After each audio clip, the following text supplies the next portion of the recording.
जनचासोका साथमा निर्माण सिमेन्ट, विश्वासको बेजोड विकल्प। मारुति सिमेन्ट, हामी बनाउँछौं नेपाललाई।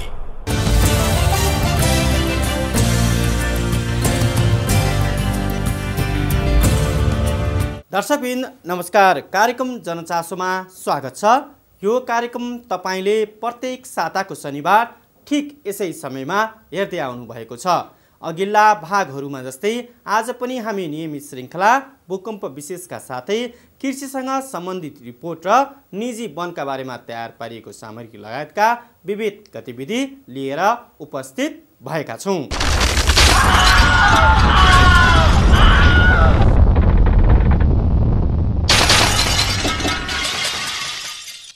कार्यक्रमको सुरुवात गरौँ नियमित श्रृङ्खला भूकम्प विशेषबाट। भूकम्प विशेष श्रृङ्खलामा हामी भूकम्प के हो र भूकम्पबाट हुने क्षतिलाई कसरी कम गर्न सकिन्छ भन्ने सन्देश समेटेका सामग्रीहरू प्रस्तुत गर्छौँ। आजको भूकम्प विशेष श्रृङ्खलालाई हामीले नेपालका सञ्चार क्षेत्रहरूको भूकम्पीय जोखिम र पूर्व तयारीमा केन्द्रित गरेका छौँ। सबैभन्दा पहिला हेरौँ यसै बारेमा तयार पारिएको यो रिपोर्ट। कुनै पनि विपद व्यवस्थापनमा सञ्चारको उच्च भूमिका हुन्छ। सूचना सम्प्रेषण, जोखिमबारे जानकारी, उद्धार तथा राहतमा प्रभावकारी समन्वय गर्न सञ्चारको प्रयोग सर्वोपरि हुन्छ।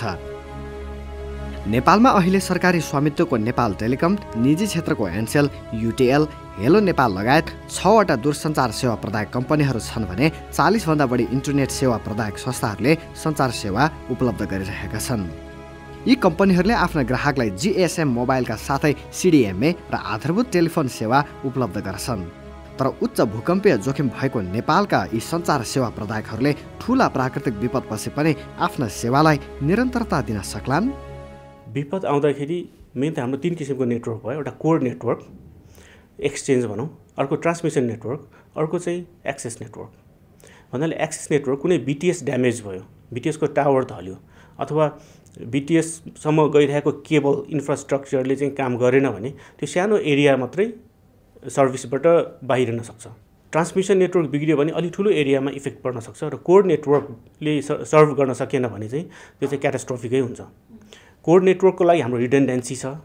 पोखरा, बुटवल, काठमाडौँ विभिन्न एरियामा कोर नेटवर्क चाहिँ इस्टाब्लिस गरेका छौँ हामीले।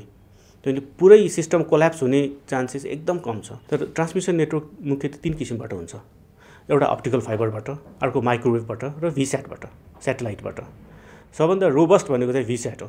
अर्थक्वेक आएर भिस्याटलाई केही फरक पर्दैन। तर भिस्याटको जुन एन्टेना छ, एन्टेना ढल्न गयो वर्स्ट केसमा अथवा त्यो डिसलोकेट भयो भने मात्रै प्रब्लम आउने हो। र त्यो चान्सेस चाहिँ एकदमै कम छ। एनसेलले अर्थक्वेक रेजिस्टेन्ट स्विचिङ सेन्टरहरू भन्छौँ, जो त्यो भनेको चाहिँ मुख्य ब्रेनहरू हुन्छन् जहाँबाट चाहिँ कम्युनिकेसन एकअर्कासँग गर्न सक्ने त्यो च्यानल को रूपमा काम गरेको हुन्छ। त्यसले त्यो स्विचिङ सेन्टरहरू हाम्रो डिजास्टर रेजिस्टेन्ट स्विचिङ सेन्टर हाम्रो 2 ठाउँमा बनिसकेको छ, हेटौँडा र पोखरामा। यो चाहिँ नि हामी काठमाडौँमा राखेको स्विचिङ सेन्टर बाहेकको स्विचिङ सेन्टर हो। यिनीहरूमा चाहिँ नि पावर ब्याकअपदेखि लिएर सबै सर्भिसहरू त्यहाँ एभाइलेबल छन्, जसले गर्दाखेरि जस्तो सुकै डिजास्टर पर्दाखेरि पनि तिनीहरू अप एन्ड रनिङ हुन्छन्। र उनीहरूले चाहिँ त्यो सेन्टरहरू लार्ज स्केलको ठुलो स्केलकै भूकम्प आउँदाखेरि पनि त्यो रन गर्ने त्यस्तो लोकेसनमा चाहिँ साइटमा छानेर हामीले बनाएका छौँ। सूचनाको युगका रूपमा लिने वर्तमान विश्वमा सञ्चारको महत्त्वपूर्ण भूमिका हुन्छ। अझ ठूला विपदपछि राहत, उद्धार र अन्य सचेतनाका कार्यक्रम गर्नका लागि सञ्चारको बढी आवश्यकता र प्रयोग हुन्छ। तर यस्तो अवस्थामा सञ्चार जगतको आफ्नै क्षमता भने कम भएको हुन सक्छ। त्यसैले सबैभन्दा पहिला यी सेवा प्रदायकहरूले आफूलाई सम्भावित विपद जोखिमबाट सुरक्षित राख्नु आवश्यक छ। तर राजधानी काठमाडौँको घरका छतमा राखिएका यी सञ्चारका टावरहरू कति सुरक्षित छन्? यो टावर राखिएको घर नै आफै कति सुरक्षित होला? यी घना बस्तीका बीचका घरका छतमा राखिएका टावरहरू भत्किए भने यस आसपासका समुदायमा कस्तो असर पर्ला? यो विषय चाहिँ सरकारवालाहरूको प्राथमिकतामा परेको छ त। जुन साइटहरू हुन्छन्, जुन जहाँ टावर राखिने भनेको हुन्छ, तिनीहरूको सबै पूर्व अध्ययन भएर तिनीहरूको डिजाइनदेखि लिएर सबै वस्तुस्थिति हेरेर मात्र अनि टावर राख्ने काम भएको हुन्छ। हाम्रो त्यसको निम्ति क्राइसिस म्यानेजमेन्टको सेपरेट टिम नै छ। त्यो टिमहरू भनेको कुनै सेपरेट विङ होइन, तर क्राइसिस पर्दाखेरि कसरी ह्यान्डल गर्ने भन्ने हिसाबले त्यो प्रम्प्ट रेस्पोन्सको लागि हाम्रो मेकानिजम सेपरेट छ, जसमा चाहिँ कम्युनिकेसन रिलेटेडदेखि लिएर इन्फ्रास्ट्रक्चर रिलेटेडदेखि लिएर सबै हुन्छ। हाम्रो 24/7 मोनिटर हुन्छ सबै सिस्टमको नेटवर्कहरू। कतै केही हुन्छ नि तलमाथि हुँदाखेरि पनि तुरुन्तै रेस्पोन्स गर्न जाने विभिन्न ठाउँको लागि त्यस्तो खालको टिमहरू हाम्रो डिप्लोय भएर अहिले पनि त्यो उहाँहरूले फङ्सन त्यसरी नै गरिराख्नु भएको हुन्छ। हाम्रो टावर चाहिँ मुख्यतः दुई किसिमको छ भनौँ। एउटा चाहिँ हाम्रो आफ्नै प्रपर्टी, आफ्नै ल्यान्डमा ग्राउन्ड लेभलबाट उठाएको टावरहरू, जस्तै भनौँ जाउला खेलमा पनि छ, यहाँले देख्नु भएको छ जाउला खेलको बिल्डिङमा त्यो हेभिली लोडेड छ। तर लोडेड भएर केही प्रब्लम छैन त्यसमा, किनभने त्यसको बिल्डअपै यसरी भएको छ कि ग्राउन्ड लेभलबाट सबै क्यालकुलेटेड हिसाबमा त्यसलाई इस्टाब्लिस गरेको हो। र अर्को चाहिँ रुफटप त छरिएको छ, देशभरि नै छ भन्दा हुन्छ। रुफटपको लागि चाहिँ के हुन्छ भन्दाखेरि बिल्डिङ हामीले जुन रेन्टमा लिएको हुन्छौँ, त्यो स्पेस रेन्टमा लिएको हुन्छौँ, कम्पेयर गरेर मात्रै लिन्छौँ। जुन पाए त्यो बिल्डिङमा राख्दैनौँ। जुन चाहिँ पिलर सिस्टमको हो त्यसले अर्थक्वेक रेजिस्ट गर्न सक्ने, सर्टेन लेभलसम्म रेजिस्ट गर्न सक्ने छ, त्यसको रुफटपमा मात्र लगेर राख्छौँ। विपदको समयमा कुनै पनि डाटाको सुरक्षा यस्ता कम्पनीहरूको चासोको विषय हुन्छ। आफ्ना ग्राहकको रेकर्ड र आफ्नै सिस्टमको रेकर्डलाई सुरक्षित राख्नुपर्ने अर्को चुनौती हो। सेवा प्रदायक कम्पनी बाहेक उद्धार तथा राहतमा संलग्न विदेशी तथा स्वदेशी विभिन्न सङ्घ संस्थाहरूको आफ्नै सञ्चार प्रणाली छ। सरकारवाला व्यक्तिहरू यी सबै बीच एकीकृत सञ्चार प्रणालीको आवश्यकता देख्छन्।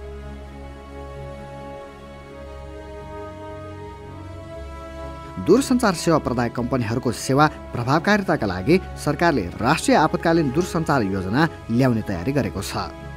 दूरसञ्चार आपतकालीन कार्ययोजना भयो, यो एउटा अन्तर्राष्ट्रिय आवश्यकता अनुसार नेपालले पनि गर्न लागेको हो। जस्तै अन्तर्राष्ट्रिय क्षेत्रमा दूरसञ्चार सम्बन्धी कार्य गर्ने एउटा संस्था अन्तर्राष्ट्रिय दूरसञ्चार सङ्गठन ITU भन्ने संस्था छ।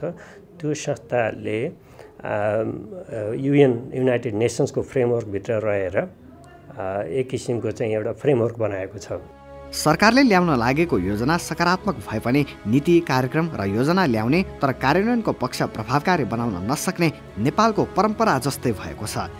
त्यसैले यस्ता योजनाको प्रभावकारी कार्यान्वयन कसरी गर्ने भन्नेमा पहिला नै स्पष्ट हुनुपर्ने विज्ञहरूको तर्क छ। नेपाल टेलिकम अथोरिटीले चाहिँ नि हामीहरूको केही चाहिँ नि तरिकाहरू निकाल्नु भएको छ, त्यसको ड्राफ्ट छ, मस्यौदा छ। अझै केही चाहिँ नि तपाईँको सुदृढीकरण गर्नेको योजनाहरू निकाल्नु भएको छ। तर त्योभन्दा पनि महत्त्वपूर्ण के छ भने सर्वाङ्गीण रूपमा मुलुकले कसरी के गर्ने, यसलाई चाहिँ नि बलियो बनाउन के गर्ने भनेर भन्ने त्यो चाहिँ नि एउटा सिङ्गो नेसनल राष्ट्रिय स्तरको चाहिँ नि एउटा अवधारणा ल्याउनु भएको छ, जसमा चाहिँ नि के गर्ने, कहाँ जाने, कसरी जाने, कुन बाटोबाट जाने भन्ने मिसन भिजनहरू सबै छ। अब त्यस कारण चाहिँ यो राम्रो सुरुवात हो। तर अहिले नै भइसकेको छ कि छैन भनेर सोध्नु भन्दाखेरि त्यसलाई चाहिँ कार्यान्वयन गर्नु पर्यो। जबसम्म कार्यान्वयन हुँदैन तबसम्म भएको फेरि भन्न मिल्दैन। यी सञ्चार सेवा प्रदायक संस्थाहरू नेपालका सम्पत्ति पनि हुन्। ठुला विपदले यस्ता क्षेत्रमा असर पार्यो भने सञ्चार सेवा अवरुद्ध हुने त छँदैछ। यसबाट राष्ट्र र सेवा प्रदायक दुवैलाई ठुलो नोक्सानी हुने खतरा छ। त्यसैले विपदपछि पनि आफ्नो सेवालाई कसरी निर्बाध सुचारू राख्ने भनेर पूर्व योजना अर्थात् बिजनेस कन्टिन्युटी प्लान बनाउनु आवश्यक छ।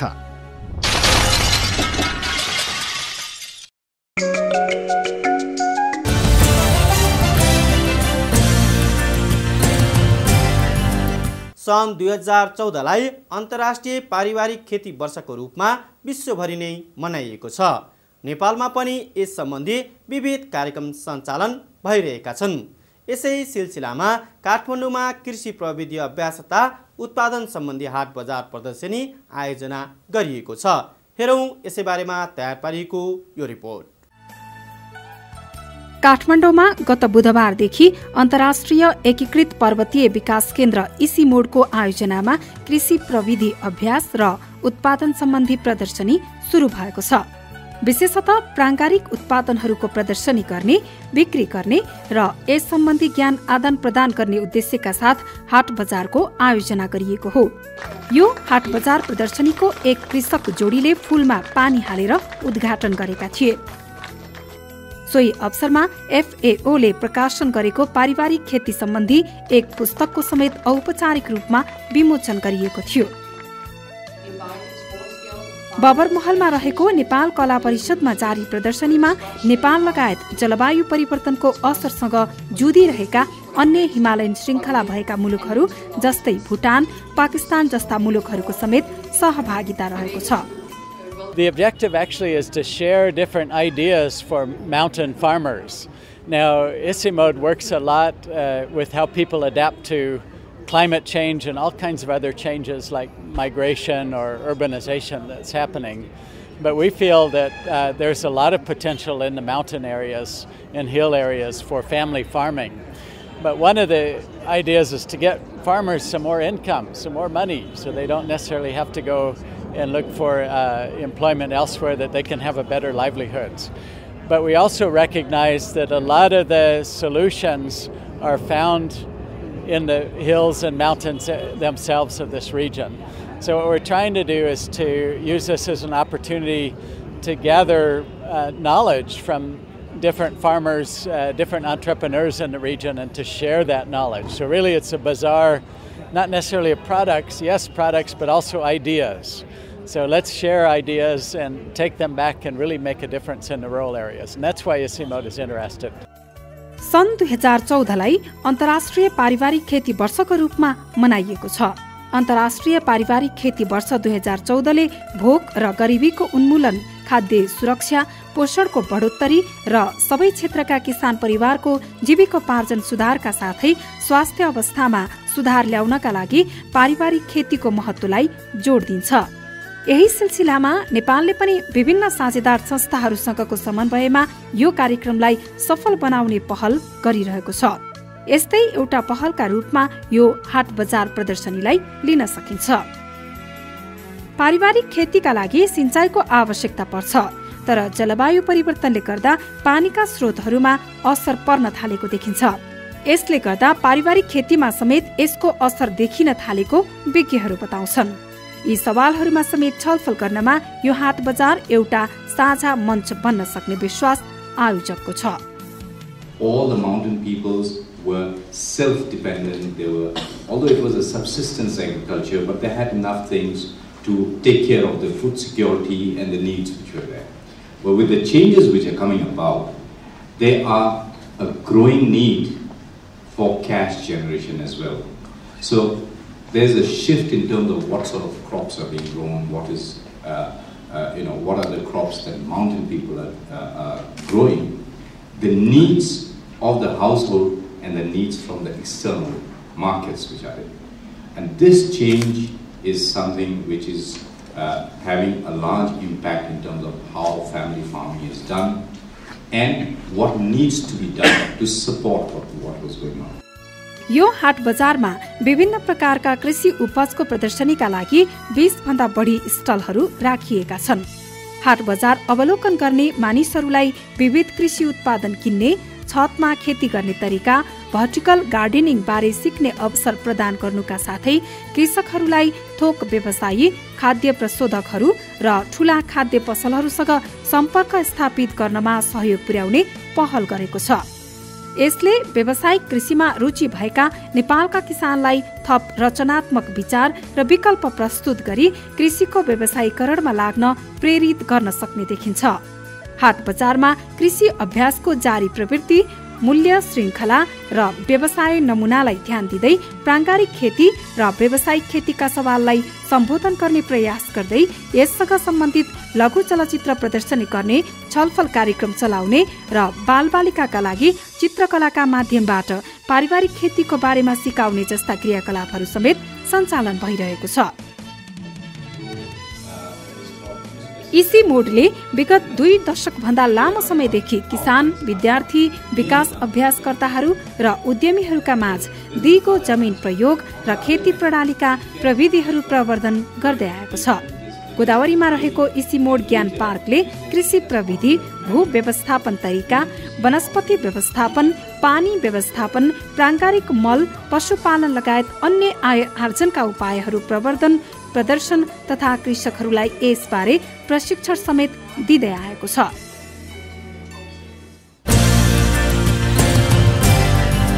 दर्शकबिन, भोक र गरिबी उन्मूलन गरी खाद्य सुरक्षा अभिवृद्धि गर्नमा पारिवारिक खेतीले सघाउ पुर्याउन सक्छ। यस सम्बन्धमा भएका प्रयास र आपसी ज्ञानको आदान प्रदान गर्ने उद्देश्यले आयोजना गरिएको कृषि हाट बजार प्रदर्शनीका बारेमा तयार पारिएको रिपोर्टपछि अब लागौँ निजी वन कार्यक्रमतर्फ। हरियो वन नेपालको धन भन्ने उखान निकै पुरानो भइसक्यो, तर वनको महत्त्व आज पनि उत्तिकै छ। अहिले वन संरक्षणका लागि नेपालमा विविध पहलहरू भइरहेका छन्। यसै सिलसिलामा काठमाडौँमा निजी वन सम्बन्धी 2 दिने कार्यशाला गोष्ठी सम्पन्न भएको छ। अब हेरौँ यो सामग्री। विभिन्न किसिमका प्राकृतिक सम्पदाले विश्वमा नेपालले छुट्टै पहिचान बनाएको छ। रमणीय हिमश्रृङ्खला र कुल क्षेत्रफलको झन्डै 40% भूभाग ओगटेको वन क्षेत्रले नेपालको आर्थिक विकासको एउटा महत्त्वपूर्ण आधारको रूपमा आफूलाई प्रस्तुत गरेको छ, तर यसको सही प्रयोग गर्न भने सकिएको छैन। त्यसो त मानवीय अतिक्रमणका कारण वन क्षेत्र विनाशको क्रम पनि बढेको छ। अहिले वन संरक्षणका लागि सरकारी तथा गैर सरकारी निकायबाट विविध पहलहरू भएका छन्। अहिले मुलुकभर 28,000 भन्दा बढी वन समूहहरू रहेको तथ्याङ्कले देखाउँछ। यी वन समूहहरू विभिन्न किसिमका वनको संरक्षण र प्रवर्धनमा लागेका देखिन्छन्। यसै सिलसिलामा काठमाडौँमा निजी वन प्रवर्धन सम्बन्धी राष्ट्रिय कार्यशाला गोष्ठी सम्पन्न भएको छ। सरकारले ल्याउन लागेको नयाँ वन रणनीतिमा निजी वनलाई पनि सम्बोधन गराउने र निजी वन प्रवर्धनका लागि विविध उपायका बारेमा छलफल गर्ने उद्देश्यका साथ यो कार्यशाला आयोजना गरिएको हो। यो गोष्ठीको मुख्य उद्देश्य भनेको निजी वनलाई कसरी नीतिगत हिसाबले प्रायोरिटीमा पार्न सकिन्छ र त्यही अनुसार चाहिँ तपाईँको स्थानीय स्तरमा निजी वन प्रवर्धन गर्न सकिन्छ, ताकि त्यसबाट बढीभन्दा बढी तपाईँको रोजगारी सृजना हुन सकोस्, बढीभन्दा बढी चाहिँ स्थानीय स्तरमा आय वृद्धि गर्न सकियोस् र बढीभन्दा बढी चाहिँ तपाईँको चाहिँ राष्ट्रिय स्तरमा आय वृद्धि गर्न सकियोस् र तपाईँको चाहिँ वन नेपालको वन पैदावार चाहिँ नेपालको निकासीको एउटा महत्त्वपूर्ण आधार हुन सकोस् र नेपालको आर्थिक विकासको एउटा महत्त्वपूर्ण आधार वन हुन सकोस्। त्यो उद्देश्यको साथ चाहिँ तपाईँको चाहिँ नीतिगत हिसाबले हामीले के गर्नुपर्छ, तपाईँको चाहिँ व्यवहारमा हामी के गर्नुपर्छ, कार्यान्वयन स्तरमा हामीले के गर्नुपर्छ, त्यो सबै स्तरमा चाहिँ छलफल गरेर अथवा एक खालको चाहिँ दिशानिर्देश गर्ने उद्देश्यले यो 2 दिनको गोष्ठी आयोजन गरेको। उक्त कार्यशाला गोष्ठीमा नेपालका विभिन्न 35 जिल्लाका 100 भन्दा बढी व्यक्तिहरूको सहभागिता थियो। हरेक क्षेत्रको विकास प्रक्रियालाई प्रभावकारी रूपमा अघि बढाउनका लागि निजी क्षेत्रको महत्त्वपूर्ण भूमिका हुन सक्छ। नेपालकै कतिपय विकास मोडलहरूमा देखिएका केही नमुना कामले यो कुरा पुष्टि गरिसकेको छ। त्यसैले निजी वनको संरक्षण र प्रवर्धन गरी रोजगारी बढाउन तथा आय आर्जन वृद्धि गर्नका लागि सरकारवालाहरूका बीचमा हातेमालोको जरुरी छ। नेपालको कुल बजेटको 1.5% हिस्सा मात्र वन क्षेत्रका लागि छुट्याइएको छ। सीमित स्रोत साधन भएकाले गर्दा वन संरक्षण र वन पैदावार जन्य उद्योगको विकासमा समस्या परेको सरकारवालाहरू बताउँछन्। त्यसैले यस क्षेत्रका लागि थप जनशक्ति र अरू संस्थागत संरचनाहरूको वृद्धिमा जोड दिइएको छ। हाम्रो अवस्था, हाम्रो जनशक्ति आजभन्दा 20 वर्ष अगाडि 25 वर्ष अगाडि जति थियो त्यतिको अवस्थामा हामी छौँ। त्यसले गर्दा राज्यबाट वन तथा भू संरक्षण मन्त्रालयले जुन किसिमको सङ्गठनात्मक रूपमा सुदृढ हुनुपर्ने हो त्यो अवस्था र ती अवसर हामीले पनि प्राप्त गरेका छैनौँ। त्यसलाई हामीले महसुस गर्न सक्नुपर्छ। वन भन्ने बित्तिकै काठ उत्पादन र घाँस दाउराको खपत गर्ने माध्यमका रूपमा बुझ्ने गरिन्छ, तर वनलाई अन्य उद्योगको कच्चा पदार्थ तथा जडीबुटीको स्रोतका रूपमा समेत विकास गर्न सकिने प्रचुर सम्भावनाहरू छन्। त्यसलाई मूर्त रूप दिन निजी वनको प्रवर्धनले सहयोग पुर्याउने विश्वास गरिन्छ। त्यसो त निजी वनबाट राष्ट्रिय लाभ लिने प्रयत्न गर्ने नेपाल एक्लो मुलुक भने होइन। विश्वका धेरै मुलुकमा निजी वन प्रवर्धन गरे वन पैदावारमा आधारित उद्योगहरू सञ्चालन गरिएका उदाहरणहरू छन्। ती सकारात्मक उदाहरणबाट नेपालले पनि एउटा पाठ सिक्न सक्ने वन क्षेत्रका विज्ञहरू बताउँछन्। जहाँ विकास भइसकेका देशहरू छन् त्यहाँ निजी क्षेत्रकै सहभागिता छ वन व्यवस्थापनमा धेरैभन्दा धेरै। खास गरी तपाईँले अमेरिका युरोपतिरको चाहिँ अवस्था हेर्नुभयो भने निजी वनको एकदमै राम्रो प्रगति छ र उहाँहरूले आफैले चाहिँ निजी वनका समूहहरू व्यक्तिहरूको समूह बनाउनुहुन्छ र आफूले उत्पादन गरेको काठ तथा अरू वन पैदावारहरू अन्तर्राष्ट्रिय बजारमा पठाउने काम गर्नुहुन्छ, आफ्नो राष्ट्रिय आवश्यकता पुरा गर्दै अन्तर्राष्ट्रिय बजारमा पनि पुर्याउने काम गर्नुहुन्छ। अरू केही डेभलपिङ कन्ट्रिजमा पनि खास गरेर त्यस्तो देशहरूमा पनि आफ्नो सामानहरू उत्पादन गर्ने, त्यसलाई चाहिँ अन्तर्राष्ट्रिय मापदण्ड अनुसार प्रमाणीकरण गर्ने र बजारमा पठाउने काम गर्नुभएको छ। अब हाम्रो सन्दर्भमा हेर्नुहुन्छ भने चाहिँ अत्यन्त सम्भावना हुँदाहुँदै पनि निजीवनले अत्यन्त ठुलो योगदान गर्दै पनि प्रभावकारी ढङ्गले निजीवनलाई अगाडि बढाउन सकिएको अवस्था चाहिँ छैन। निजी वन प्रवर्धनका लागि नीतिगत तथा व्यावहारिक उपायका विविध पक्षमा छलफल गरिएको कार्यक्रमको आधारमा तयार पारिएको यो सामग्रीपछि कार्यक्रममा पालो भएको छ गतिविधिको। लुम्बिनी पत्रकार समाजले राजधानीमा एक कार्यक्रम आयोजना गरी अन्तरिम चुनावी मन्त्री परिषदका पूर्व अध्यक्ष खिलराज रेग्मी, पूर्व गृहमन्त्री माधव प्रसाद घिमिरे र ऊर्जा मन्त्री राधा गेवालीलाई सम्मान गरेको छ। सफलतापूर्वक अर्को संविधान सभाको निर्वाचन सम्पन्न गर्न सफल भएकोमा लुम्बिनी पत्रकार समाजले उहाँहरूलाई सम्मान गरेको हो। उक्त अवसरमा मन्त्री परिषदका पूर्व अध्यक्ष खिलराज रेग्मीले इच्छाशक्ति हुने हो भने वर्तमान सरकारले निर्धारित समयमा नै संविधान जारी गर्न सक्ने बताउनुभयो। सो अवसरमा ऊर्जा मन्त्री राधा गेवालीले अबको 5 वर्षभित्रमा लोडसेडिङ मुक्त नेपाल बनाउन पहल गरिने बताउनुभयो। नेपाल नगरपालिका सङ्घले आफ्नो 20औं वार्षिक उत्सवको अवसरमा स्थानीय निकायको निर्वाचन सम्बन्धी एक कार्यक्रम आयोजना गरेको छ। उक्त कार्यक्रमलाई सम्बोधन गर्दै प्रमुख निर्वाचन आयुक्त नीलकण्ठ उप्रेतीले सरकारले समय तोकिदिए निर्वाचन आयोग समयमै निर्वाचन गर्न तयार रहेको बताउनुभयो। कार्यक्रममा संघीय मामिला तथा स्थानीय विकास मन्त्रालयका सचिव शान्तबहादुर श्रेष्ठ, नेकपा एमालेका नेता ईश्वर पोखरेल, नेपाल नगरपालिका सङ्घका अध्यक्ष डोरमणि पौडेल लगायतको उपस्थिति रहेको थियो। कार्यक्रमका सहभागीहरूले लामो समयसम्म स्थानीय निकायको निर्वाचन हुन नसक्दा विकास प्रक्रिया ठप्प भएको भन्दै चिन्ता व्यक्त गरेका थिए।